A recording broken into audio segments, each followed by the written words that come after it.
Hello, Happy New Year, and welcome back to India on 99.94, your home of Indian cricket content. I'm Nikesh Ragani, your host, BBC and SEN commentator, alongside Sarah Waris, as always, of Wisdom. Happy New Year, Sarah. Happy New Year to you too. Hope it was a great week Thank for you. you.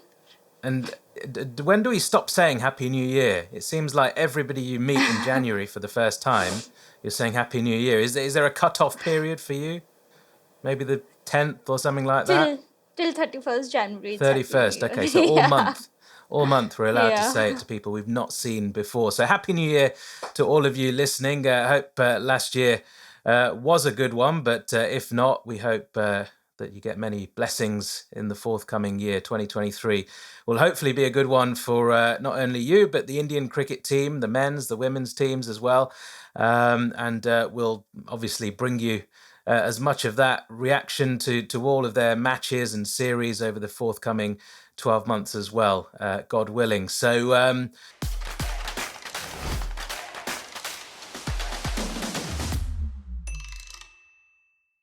right, how do we kick off this new year, Sarah? Well, India, the men's team, as always, in the middle of a series, doesn't matter what time of year it is, they played on Yeah. Christmas Day, they're just non-stop at the moment, and currently taking on Sri Lanka in the T20I series.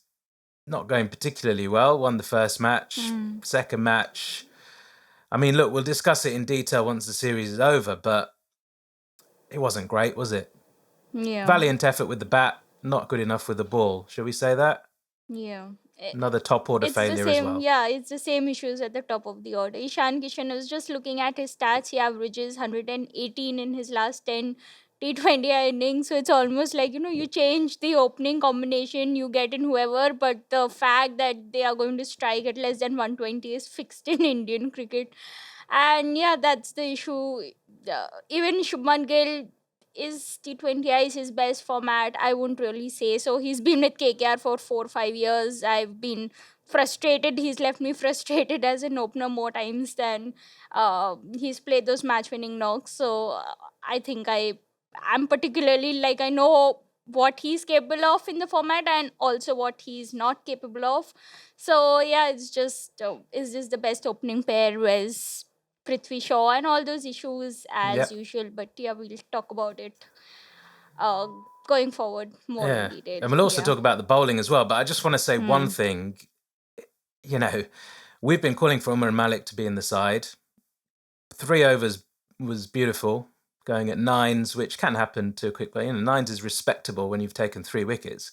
And he got hammered in the last over. Arshdeep Singh with the no balls and taking some tap. But the amount of stick these guys have been getting, particularly Arshdeep, on social media is Yeah. unacceptable. Look, these are young guys, like Rahul Dravid said. What do you do? Do you just go back to the old school of the Shamis and those kind of guys? No, you don't. You want to give these guys a run in the side. We've seen what Arshdeep can do in a World Cup as well, in the Asia Cup. He's been brilliant. He's been, the outstanding bowler really in T20 cricket over the last sort of 6 months or so. Players have off days. This is T20 cricket, right? So just lay off those guys if you fancy Yeah. getting involved in the trolling. Don't. That's all I'll say on that. But as I say, we'll discuss the series once it's over.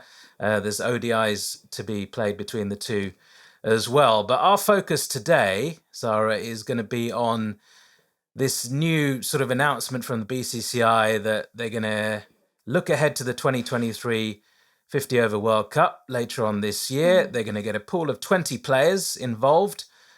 Right from now, they're going to, identify those 20 players that could be potentials to be in that squad.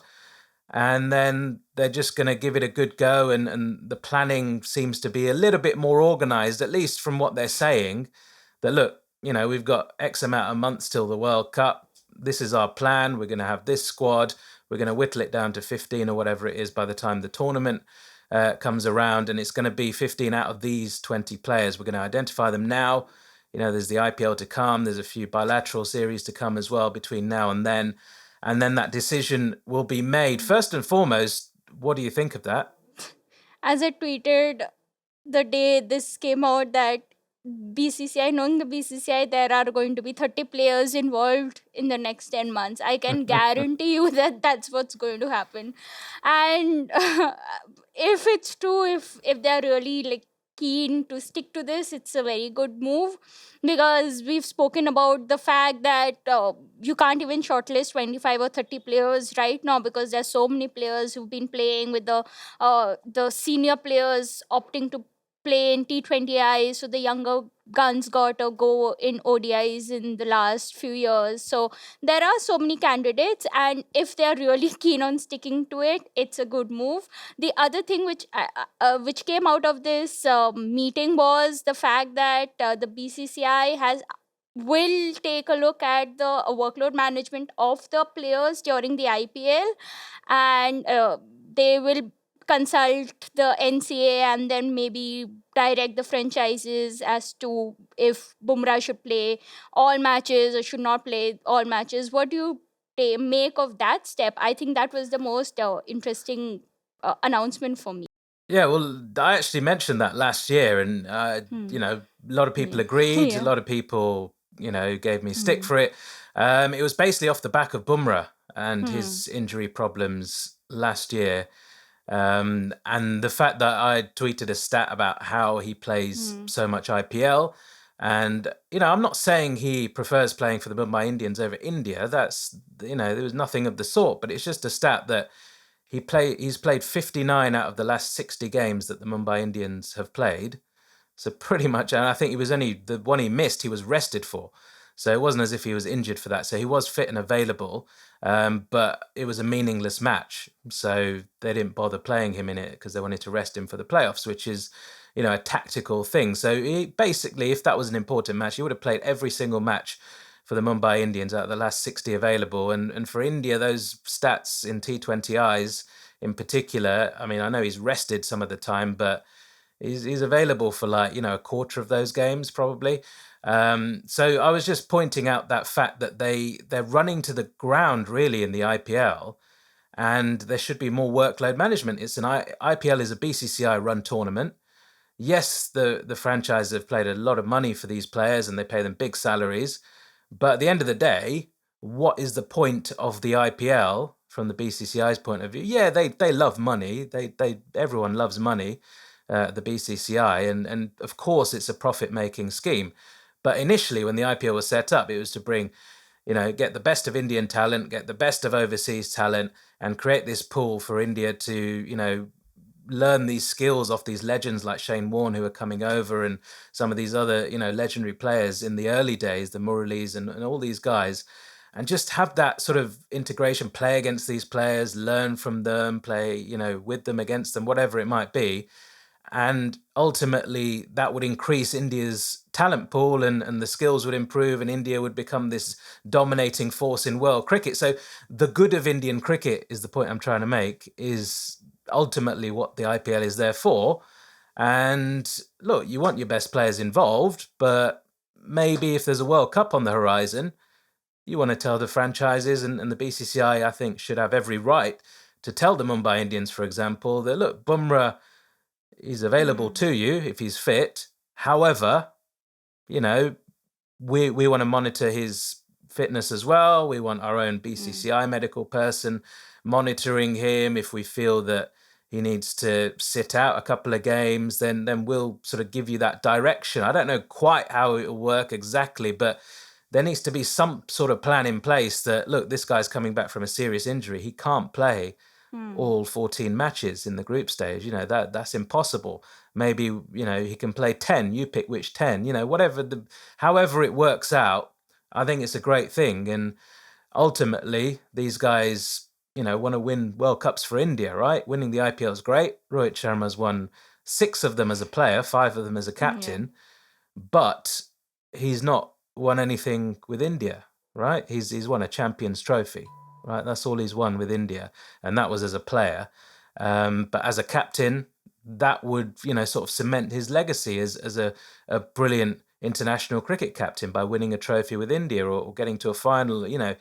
He's not even got to a final with India in an ICC tournament. It's early days, but Virat Kohli didn't manage to sort of win any ICC, ODI or T20 trophies as well under his tenure. And, some people consider that a big black mark when it comes to Kohli's tenure as a white ball captain as well. So ultimately, it's about the national team. And yeah, I think both of these things are great. 20 players, if they stick to that, manage their workloads in the IPL, and then hopefully go and win the World Cup.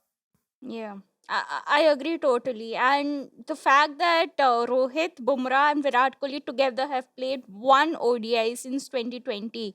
In the last 3 years, they've played one ODI. Shows just how it's become so rampant that okay, international duty, you can skip international duty and just be available for all IPL matches. They don't do it consciously, they don't do it like voluntarily and all that, but it's not doubting their intent on playing for India, because I know they are all very committed to play for the international team. But yeah, there has to be something more concrete in place, which prevents the players from skipping as many series as they are doing currently, because it's almost like, okay, they are playing one series and then they are not playing the other series. And this is the reason why I called Indian cricketing messy in the episode we had done last year. There's just so much of there's no lack of there is a lack of planning, because it's like, who is going to play? The Virat Kohli is missing one series and then he's back for the other series. Okay, this was understandable during the pandemic when there was a strict bio bubbles and all in place, but now things are a little more relaxed. So why can't it just be like how it was pre 2020, where players, they were missing the odd series against the weaker sides, or if there was too much of cricket, there is too much of cricket, but that's they were still showing up regularly. And that's what I want of the players in 2023, just to have your top guns all in action together. And it's not that Rohit, Bumrah, Virat Kohli, they've not played together. The other players, you need to give them a consistent run heading into the World Cup. You can't just be like, okay, now 1 month is left for the World Cup, let's just get all the players in together and let's just give them a chance. And it's not an automatic, automatically you're just going to gel in together and understand your roles together. That's not how it works, which is something which they did for the T20 World Cup also. It's suddenly during the Asia Cup, it's like, okay, now the World Cup is 2 months away. Let's start a preparation with the Asia Cup. Let's get in all our big stars and everyone available, and just now we just have these two series, and you just automatically, you can't expect them to just fit in together, and you need to give them a longer rope. So that's what I would want in 2023. And yeah, IPL is there, all good. We love to watch it. We love our teams winning, but ultimately the bigger goal shouldn't be lost.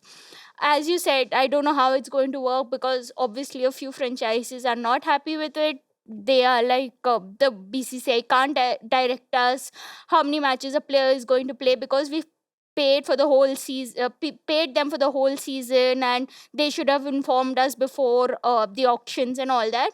But I just hope that the BCCI stands with what they've discussed, and I hope it's organized in a much better manner. Yeah, on paper, it all looks very good. Right, I know you guys all listening and watching love it when we do this, so we're going to have a go at trying to pick the 20-man squad. Who we think is going to be certainly in there, who's definitely already probably cemented their place, some of the senior players, and then some of those places which are up for grabs, and who stands a good chance perhaps, who we think might benefit from being given a chance in that 20-man squad. We'll take a short break and we'll be back in a moment. You're listening to Cricket's Conversation on 99.94. Whatever your team, we have the show for you on podcast, YouTube, or on the 99.94 app. We have India, England, South Africa, West Indies, and now Sri Lanka covered. If you want to find us, the best way is to follow us on social media at 9994DM by downloading the 9994 app, or Google 99.94 on podcast. We speak cricket. Right, so 20-man squad. who do we go for? I'm going to start with something, I know we usually start with the openers, but I'm just going to say that if Rishabh Pant is fit, he's a shoo-in, and, that's probably the least of his worries at the moment and his family's worries. And many Indian cricket fans. Look, we just want to see him get well soon. We wish him all the best. It was tragic what has happened rather, with the crash. We're thankful that he's stable and he's now been transferred to Mumbai for surgery, and we hope it's not too serious, not just from a cricketing standpoint, but from a life standpoint as well. We don't want any sort of long-lasting injuries which will impact his life in any way as well. And mentally, we just hope he and his family are coping with the situation as well. It's tragic what's happened. It's tragic that people felt the need to share pictures and videos of him in hospital when he was, just literally just admitted, and it was, very distasteful and, real lack of dignity. It does happen. We've seen it. A lot of people just don't have any shame when doing that sort of thing. But how is the feeling in India at the moment towards Rishabh Pant? I mean, people must have been genuinely worried for his life at one point. Yeah. It just shook people up. That's what I've been talking to media people, I've been talking to a lot of other people. It just shook them up. And this incident just proves that, okay, you are a star or whatever you are, your life is as fragile as anyone else's. And that's what the lesson here was. And just wishing him all a very speedy recovery. And yeah, I can't even think of saying uh, he, anything about cricketing point of view. I just hope that he gets well soon, gets over the trauma, because that's what he deserves at this point. He deserves our love and our support. And the pictures, there were these media organizations just scrambling for videos of him when he was being shifted. He was covered in a white sheet, like from head to toe. I don't know if you saw the video. He was covered in a white sheet, and it was just so traumatizing. What he must be feeling. There were people, I think his family members, shouting like, don't you have any humanity? You are pushing us, you're pushing the policemen, you're pushing Rishabh Pant just to take a few videos, just to get a few likes, and where is your humanity? And I tweeted about it also, and people are sharing this so proudly that, okay, we got you exclusive footage. See Rishabh Pant being transferred in the ambulance. You okay? Common Who wants to people, see that? yeah, common You know, people sharing it. Okay, yeah, maybe they don't know any better, but these are big reputed journalists who are sharing that, and it's just yeah, but it's because the common people heartbreaking. are Yeah, stupid enough to like it and want to see it yeah. that these organizations do it. But in any case, look, we hope he's on the mend, and we hope to see him up and about very soon. So look, let's reserve a space for him, not just because of what's happened, because he's a brilliant player, right? He deserves his place in that ODI side. So we've got 19 positions, I think. So are you agreed on Rishabh Pant, by the way, in the ODI side? um yeah, we'll get to Okay. it closer Okay, as a to. player, no, as a player, Yeah, all right, test we'll player, no doubt.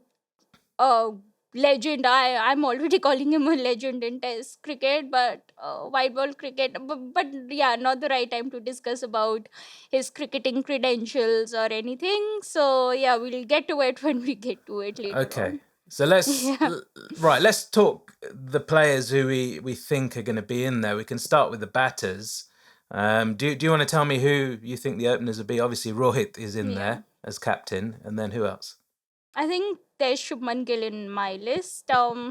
Should I just give the 11, or should I go in with the 15 shortlisted players, or who the 20 shortlisted players will All be? right, So go right now go I go have. for your starting 11. Let's do that. Okay, I'll have Rohit, Shubman Gill, KL, Kohli, Iyer. I'm not in that order, whichever order it is. Rohit Gill, KL, Kohli, Iyer, Hardik Pandya. Toss up between Jadeja and Akshar on Currently, I am tilting towards Akshar Patel. There is Sundar in my 11. 3, 4, 5, 6, 7, 8. Chahal, Bumrah, and Shami. Yeah, if it's all fit, Shami, it can be Siraj, it can be Umran Malik, depends on what the form is, what the injury status is like in the next few months. But that's my tentative 11. And what's yours? If it's similar or yeah. It's fairly similar. I'm not sure if I'd have KL in there. And it's nothing personal. It's just his form at the moment is atrocious. But then, is he your keeper in that 11? Yeah, he's Yeah, my he's keeper. your I have keeper. made the 11 on a more realistic, like what is expected to happen and not what I Yeah, would yeah. want. I would So want Sanju Samson, but I don't know if the BCCI is really very keen to have him in ODIs at this point. in ODI, I know. Look, Rishabh Pant. We don't know what the situation is, but hopefully he'll be fit and in the right space to play cricket and want to play cricket at that stage. And if he is, I think in ODI cricket, T20s, I'd agree he's not the man at the moment.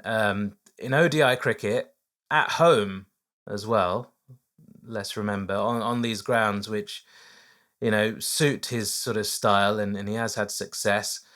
I would have him in as keeper and probably batting at 5, somewhere like that. In the order, you could mix up the order a little bit depending on the other personnel in there. So I'd probably take out KL Rahul and put him in there. And other than that, I'd probably agree with you. Sundar is an interesting one instead of Ashwin. Would Ashwin be anywhere near your squad? Not currently. Is he picked in the squad for Sri Lanka ODI series? I don't think so. And don't remember, but I don't I think don't he's been recall. picked. Yeah, and Sundar, the thing is with Sundar, he can bat anywhere. He has great numbers up the order also, and he can just be the flexible, like the pinch hitter kind of batter, and he has done well in his limited chances. I am surprised he's not in the T20 11 again, for the series against Sri Lanka right now. And with Akshar there, Akshar, somehow I'm not very keen to have Jadeja there because I was looking at his stats. He has batting average of 33, bowling average of 47 in the since 2017, 47. And you expect better. Like Akshar Patel has been doing well. He has a bowling average since his debut. He averages around 30 and his batting has improved. So I would have Akshar Patel in my 11 over Jadeja, and Sundar, yeah, he just offers a lot with the bat also. So that's my. I don't know if you would want It's a Jadeja toss-up over between. Akshar. Yeah. It's a real toss-up. I mean, the man in form is Akshar Patel. You're right about Jadeja's recent form, and those stats have highlighted it as well. We don't know how he's going to come back from his injury, but I will say that when he's firing, there's no cricketer like him in terms of what he offers you. It's just maybe the bowling is a slight question mark in white ball cricket, and that's the only thing I'd probably question. Yeah, the batting, he's not been in the best of form, but that can always click. And in the field, there's nobody like him, and he could probably save you a load of runs in the field as well, and just intimidate the batters who are out there, right? If you get him in the right positions, they're going to be intimidated. They're going to change their game plan. So it's a real toss-up. It depends how he comes back from his injury. But yeah, he has to be in the squad if he's fit, certainly. So all right, that's our kind of 11-12 that we've got there. Let's take a short break and then we'll discuss the rest of the makeup of that potential 20-man squad.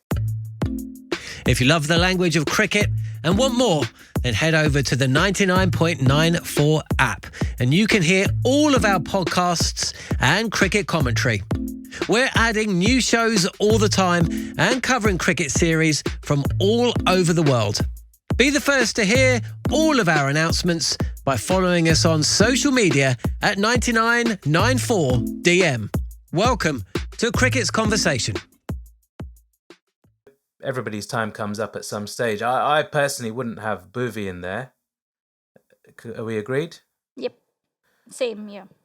Are we going just two keepers in the squad. So if we go Rishabh Pant and KL Rahul, Ishan Kishan. I have Ishan Kishan in yeah, I was my going to suggest that he'd be a third squad too. option as Yeah. well. So that's 16. And So that means there's he no has to kind Shikhar of be in Dhawan.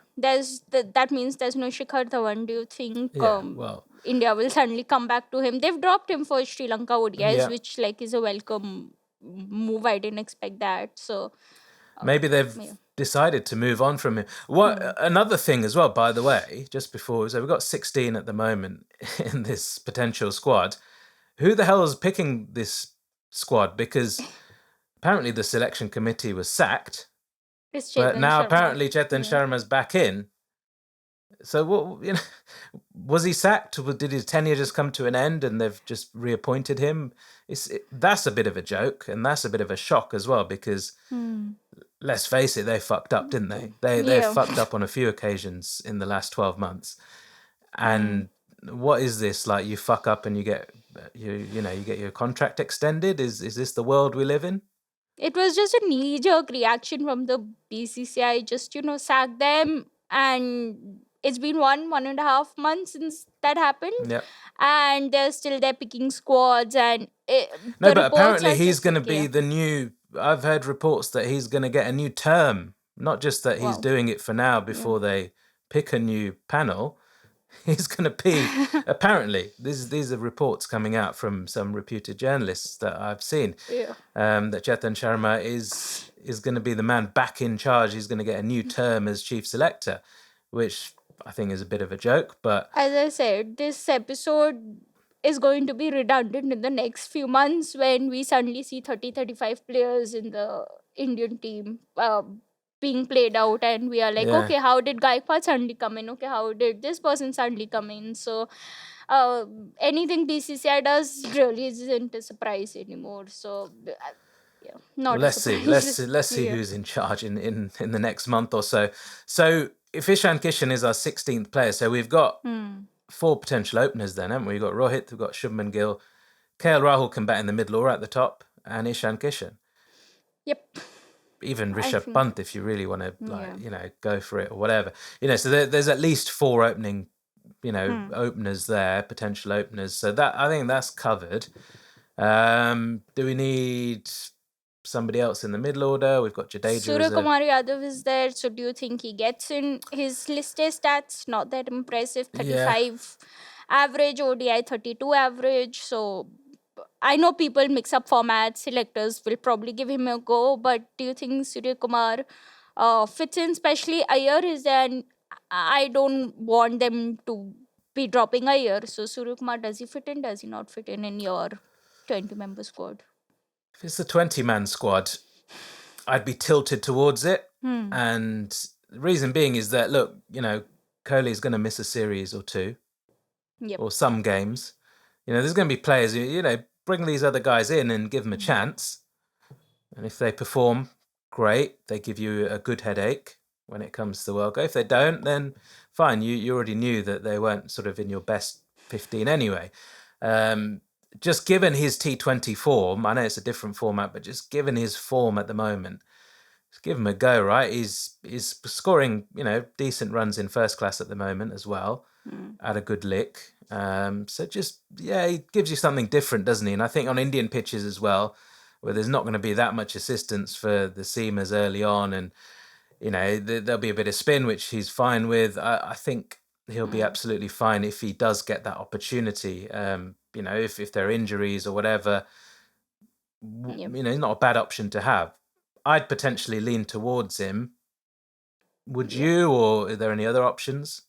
I don't see any other option currently who among players who are in the fray. So Surya Kumar not yet been able to set ODI stage on fire, but then his talent is unmatched, and you never know the kind of players you need. Players like him in your squad, because you never know when he just plays one amazing innings and the whole fortune of the team changes, the momentum changes. So it's good to have a player like him in the squad, even if the numbers don't back him. And such players, they are more than numbers.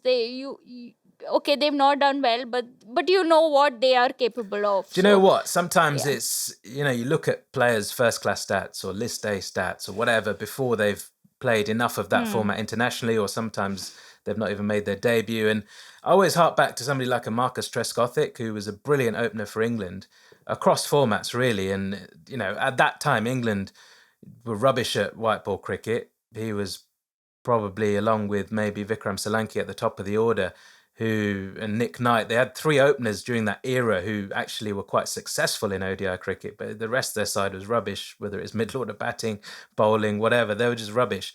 But Trescothick sort of changed the way they approached Test cricket as well. And, his average in first class cricket, he batted at Taunton, which, for those of you in India who don't know, in Somerset, it's a brilliant batting ground.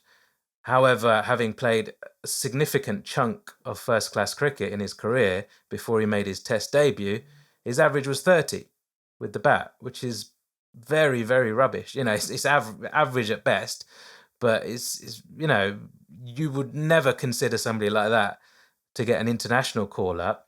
But there was just something about him which Duncan Fletcher at the time liked, which Nasser Hussain, the captain, liked, and they just had a gut feeling about this guy, having seen him play a couple of times, that he can do it at the top level. And he did. And similar to somebody like a Suryakumar Yadav, he's not played enough ODI cricket to really judge him as, that he can't play this format or whatever. And yeah, his list A stats might not suggest he's been outstanding in that format, but we've seen enough of him in T20 cricket to know that he can have the game in 50 over cricket, and he's shown flashes of it in 50 over cricket as well. So that's the reason I'd be sort of leaning towards somebody like him. So that would be 17 then. I think 18, there has to be another spinner. I know Jadeja's in there as well as a potential. I think Kuldeep Yadav is a must Yeah. in Kuldeep that has to be 20-man the, squad at yeah. least. Or do you think it should be Bishnoi? Bishnoi, but then Bishnoi, he tends to be expensive on few occasions. Economy of around nearing 6. Economy of nearing 6. So would you? What Is I would do Bishnoi a with better bet Bishnoi, or what Kuldeep I would do Yadav? with Bishnoi, because he's so young still, is have him, because this 20-man ODI squad, they're going to play the majority of ODIs, right? They're all 20. It shouldn't be anybody apart from those 20, unless there are injury problems, that plays in ODI cricket. So that means a lot of these guys are going to be rested for T20s, and that's where I think the opportunities for the likes of Bishnoi and some of these real up-and-coming youngsters, that's where you want to bed these guys into international cricket. Just give him a long run in T20Is for the rest of the year. You can rest your Chahals there. You can rest your Kuldeeps if you want to, because you look ahead to the ODI World Cup with those guys. In T20 cricket, you've got a bit of time to build a squad there. Give him a run. Just let him play every game if you need to, or 80% of the games for the next year. I think that's the place to bed him in. So I think Kuldeep has to be there, given his comeback, his experience as well, but the fact he's still young enough, he's a wrist spinner. There's a lack of wrist spin really in this side. There's Chahal and there's nobody else really. There's Washington, there's Akshar, there's Jadeja. They're all finger spinners, so you need that extra wrist spinner, I think, in the squad as well. So then you've got two positions. If we're agreed on Kuldeep, you've got two positions. Do we go funky? Are we going to go outside the box here, or are we going to just go with something quite normal? I think we've Shardul? covered for openers. So Yeah. no Prithvi Shaw, which we both like him, but maybe he's more suited to You have to be T20s, and realistic. Yeah. They are not going to pick them. Yeah. If he's not in the fray right now, he's not going to be there. One option I have is Shardul Thakur. Do you think he could be in the fray? As a backup to Hardik Pandya. The extra seam all rounder, or I know he has an economy rate. He gets to be on the high side. He has an economy rate of around 6.2 in ODIs, which is a lot. And with the bat, he's not been able to be as consistent. But then he is the partnership breaker. If whoever has seen him play live, they'll know that what he brings to the table is a lot more than just stats. So I would still have maybe Shardul Thakur in there if I'm not. Shardul Thakur might be in my 20 because as a backup to Hardik Pandya more than anything. Yeah, I think that's a great shout, actually, Shardul Thakur, because you're right. There's no other seam bowling all-rounder, and yeah, he's not good enough to bat in the Yeah. top 6 maybe, but he could bat at 7. He could potentially bat at 8 if you moved Washington Sundar above him. So if there is an injury to Hardik Pandya, then that would be a great option as well, and would keep that batting pretty strong as well as give you that extra seaming option as well. So yeah, I think that's a great shout, certainly for the 20. Just seems to turn up just when you least expect him to. He takes a wicket, or those twin 50s that he got at the Oval. I know it was in a test match, but just so much potential with the bat. Jared Kimber, our colleague, still convinced that he can't bat. We were doing that test match at the Oval together, and even after that, he was still convinced that he was just a lucky hitter of the ball. Jared, if you're listening, he's more than that. His stats might not suggest it yet, but he's got a lot of potential with the bat. Certainly as a good solid number 7 or 8 in an ODI side. No higher than that, but he can certainly contribute and is capable. So he's 19. Who do we go 20? It's going to be Anyone you have in mind? I have Shehbaz Ahmed there, but not sure I he's mean, going to I tell you make who. it. Yeah. The good shout. A lot of people go down the Shah Rukh Khan route, and these kind of guys who have done well in the IPL and kind of give you something a little bit different. I mean, I'm gonna go for it. I'm gonna say put Rahul Tewatia in there. Just see, he can be a 20th man. He's probably not going to make your World Cup squad, but if there's an opportunity to give him a game, give him a game. He's because there's not many finishers in this side. I know it's a different format. They're more of kind of a little bit more use in T20 cricket, those finishers and getting you over the line and stuff. But he's just a guy who's all action, and he's like, I called him the pound shop Jadeja, which basically means a cheap knockoff of Jadeja during the last IPL season. Then he turned up and started winning games for Gujarat, and I had to take that back and said, look, he's like almost a clone of Jadeja, almost better than Jadeja in this format. So I think he can do a job. He's a spinner. He's all action in the field. He bats in the middle order. He can bat, at 5, 6, 7, 8, whatever you want him to do, he'll do it. He's not going to ask any questions. He'll give you 110%. And he's just a left field choice, one that is not probably going to be in that 15, but you never know. If he gets if there are injuries or whatever, if he gets his chance, if he performs, you never know. Just roll the dice, right? We've gone pretty sensible, I think, with our 19. Roll the dice and put Dawati in there. I don't know if you've got anyone else. Yeah. And the fact is that you can say he is a better batter than Jadeja and Akshar Patel in this format with what we've seen. Akshar Patel is improving, but Tewatia, you can say, is a better, more established batsman in this in any form of cricket at this point. So yeah, wouldn't be a bad bet if there are fall of early wickets. Then suddenly, the middle order just opens up, and Hardik Pandya has his issues against pace and high pace and all.